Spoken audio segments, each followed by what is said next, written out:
So now let's narrow down the rules of debit and credit. So these rules of debit and credit are based on the normal balance of an accounting element or account. The term normal balance of account refers to the usual position of an account in an accounting equation or the T account. So ito yung itsura ng T account natin. So parang T lang din. Asset accounts are normally in the debit balance, while the liability and owner's capital accounts are normally in the credit balance. So, sinabi ko na yan kanina.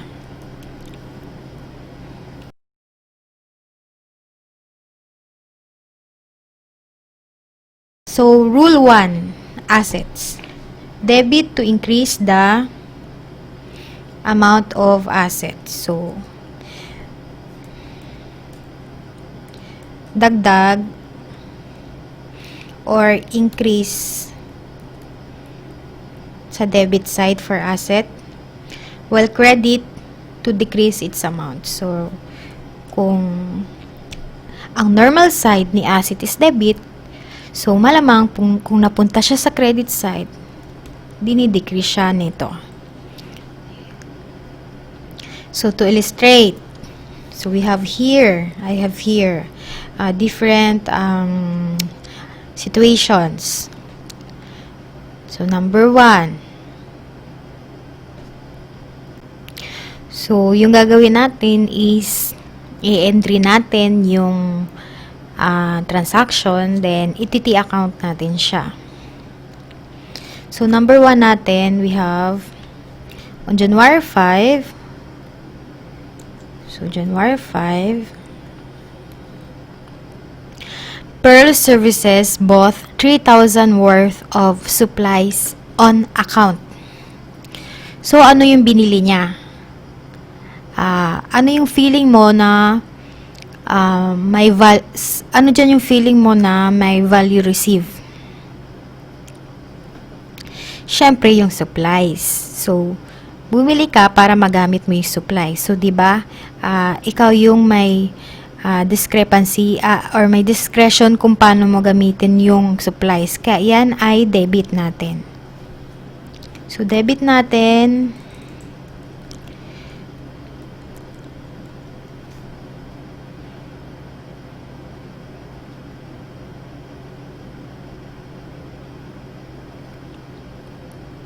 Prepaid supplies. Na magkano yung binili natin? So, we have 3,000 pesos. Diba sabi natin sa accounting, the value received has a corresponding value parted with. So, lahat ng bagay na natatanggap mo, may kapalit yon. So, ano yung kapalit nun? So, we have here both the supplies on account. On account means utang pa siya.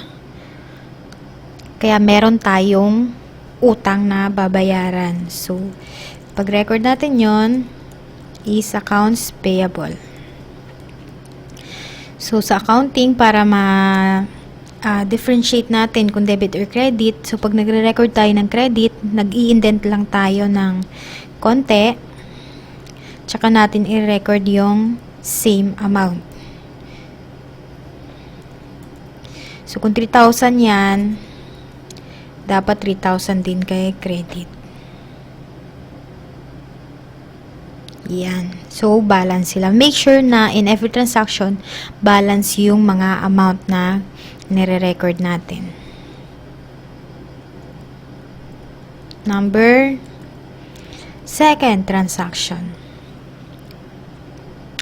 Pearl used 2,500 worth of supplies during the month.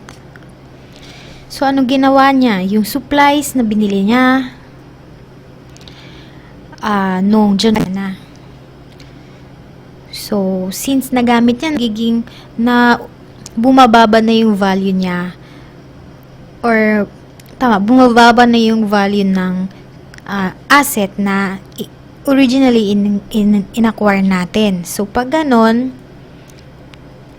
nagdi-decrease na si asset. Pag ganon, babawasan na natin si supplies. Prepaid supplies. Wala na siyang value sa atin kasi ginamit na natin.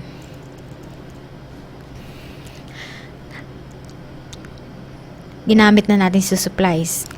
While yung value na natin is expense. In-expense na natin siya. Amount is 2,500. 2,500. So, na hindi pa natin siya ginagamit, originally binili lang natin, asset natin siya. Pero nang ginamit na natin, binawasan na natin yung value natin, is credit natin. O, diba? Nag-decrease. Naging expense na siya. Sa amount na 2,500. So, magkano lang yung naiwan kay prepaid supplies? Kung ititi account natin si prepaid supplies, so, ng January 5, meron tayong 3,000 na debit. Tapos, so, walang date. During the month, so, kunwari, January 15, ginamit niya ang 2,500. So, ang may iwan na lang is 3,000 na normal balance. Tapos, balance na 500 pesos ng January. At the end of January. Ayan. So, dapat nga meron din ditong line. Para ma-distinguish na ang net balance niya is debit balance. Ayan. So, meron tayong debit balance na 500 card prepaid supplies. Next is the rule for liability. A credit to increase the amount of liability. So, positive dito kasi increase ang normal balance niya. So, kung ano yung normal balance niya, dapat positive or dagdag, diba? While kung ano yung reverse ng normal balance niya, negative kasi magbabawas. A debit to decrease its amount. Yan. So, liabilities to So, to illustrate, meron tayong dito situation again. So, ganun lang ulit. I-journalize natin or record natin, then gawa natin ng T-account para malaman natin yung ending balance ng liability account.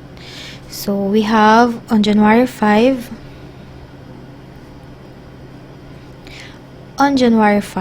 Pearl Services bought 3,000 worth of supplies. So pareho lang pala to kanina. So again, ano yung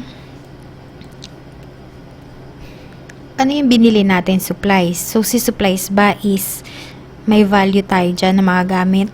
Yes. Kaya i-record natin siya as an asset. So, ang normal balance ni asset is debit. Kaya, i-debit muna natin siya. So, prepaid supplies. Prepaid kasi, hindi pa natin nagagamit. Means, binili lang natin in advance for future use. Amount is 3,000. So, debit to While on the other side is credit.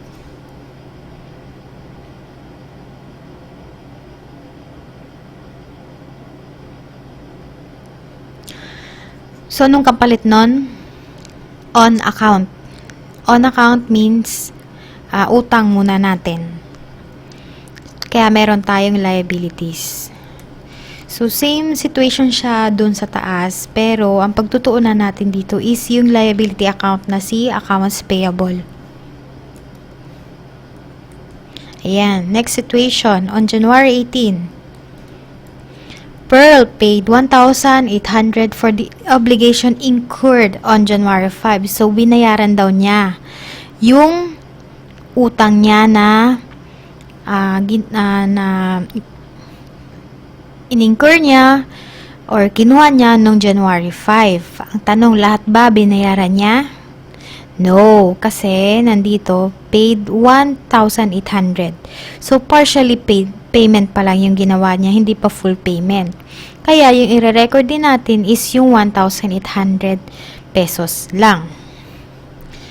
So binayaran natin si liabilities, meaning mababawasan siya.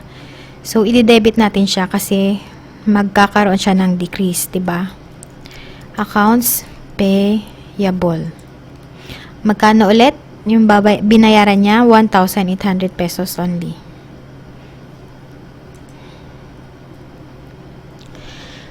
Ano yung value parted with? Ano yung nilabas natin para mabayaran natin yung utang natin? So, generally, when we say paid,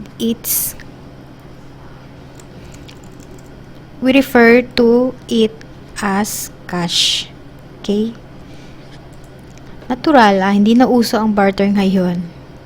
So, when we say na pag nagbabayad tayo ng utang, immediately, naisip natin yan na pera or cash yung binayad natin. Okay? Yan. So, kung gagawa natin siya ng T-account, si accounts payable, ng January 5, may increase tayo na 3,000. Well, noong January 18, may decrease tayo na 1,800. So, kung inenet natin yan, 3,000 minus 1,800,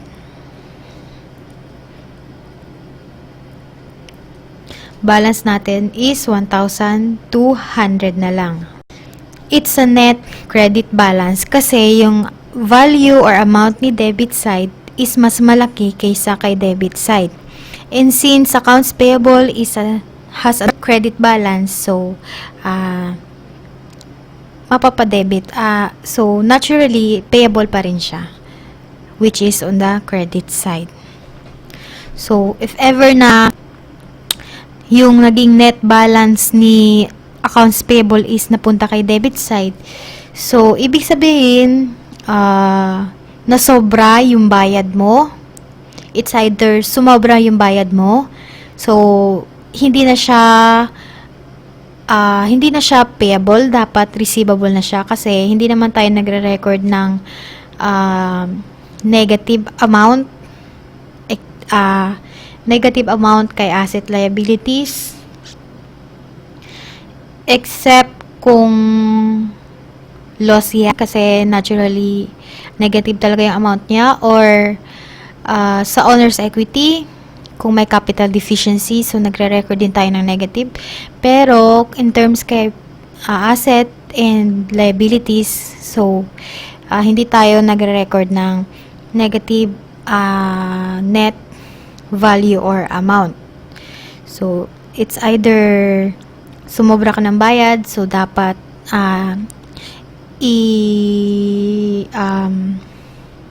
i-correct mo siya. So mag-a-adjust yung entry ka na dapat yung amount na yun is receivable at hindi payable, or it could either be mali yung recording mo, bakit naging net debit balance yun.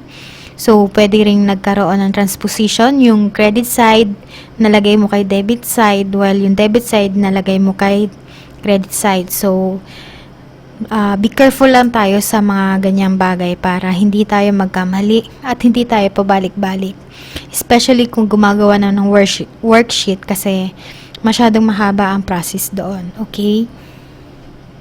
Now let's move on to the rules of debit and credit for owner's equity. So normal balance kay owner's equity, 'di ba, is credit. So positive to kasi nag-i-increase ang owner's equity on the credit side.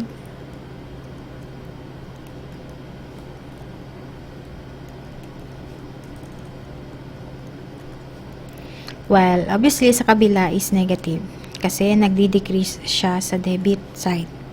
Yan. So yung rules, generally yung rules kay liabilities and owner's equity is equal kasi magkasama sila doon sa kabilang side. Yung katapat niya is si asset, di ba? Kung babalikan niyo kung natandaan yung accounting equation na finiture natin dito kanina. So, we also have here illustration. Okay, on January 1, Pearl invested 90,000 cash into his business. So, ano yung nilagay daw ni Pearl sa business? Cash. Kaya magre-record tayo on debit side. Cash. Kasi ikaw ang may karapatan or may discretion kung paano mo gagamitin yan. I mean, si business ang may karapatan sa cash.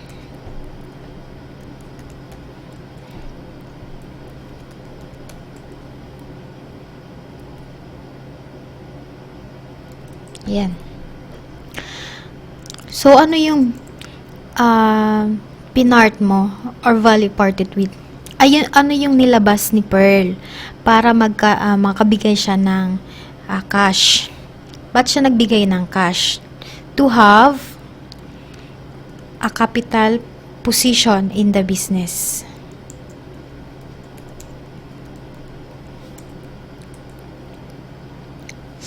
Which is 90,000 pesos din.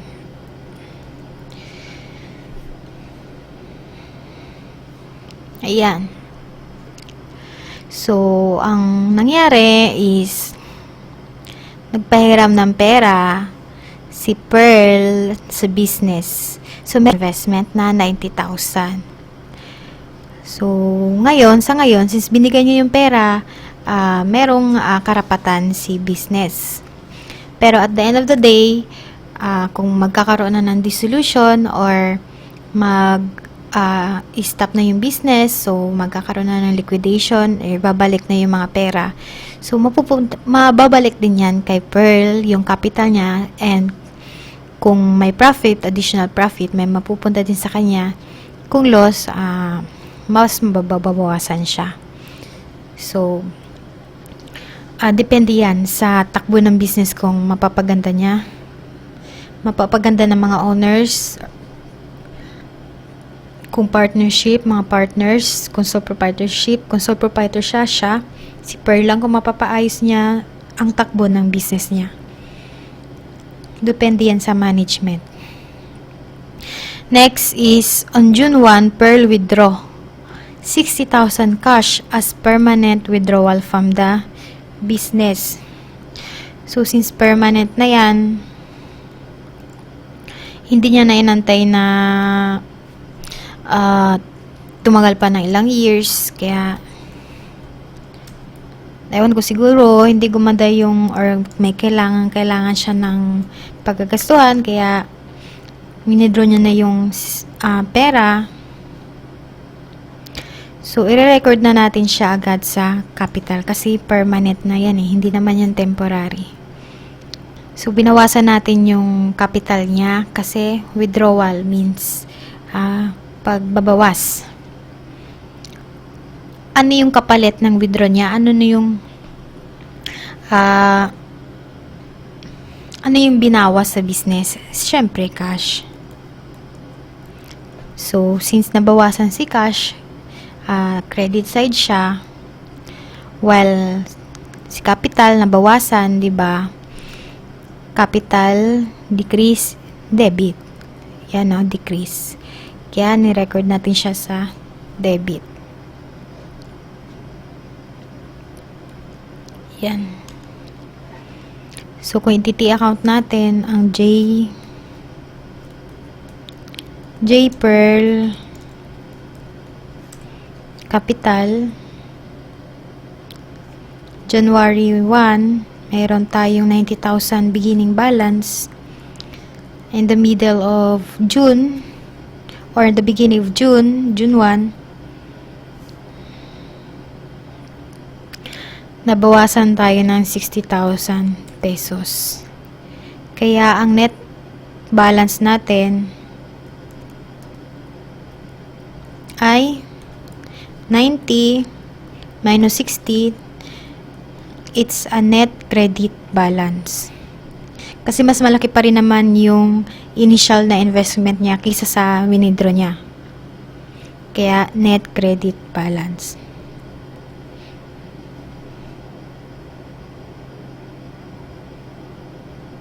Yan. 30,000 pesos.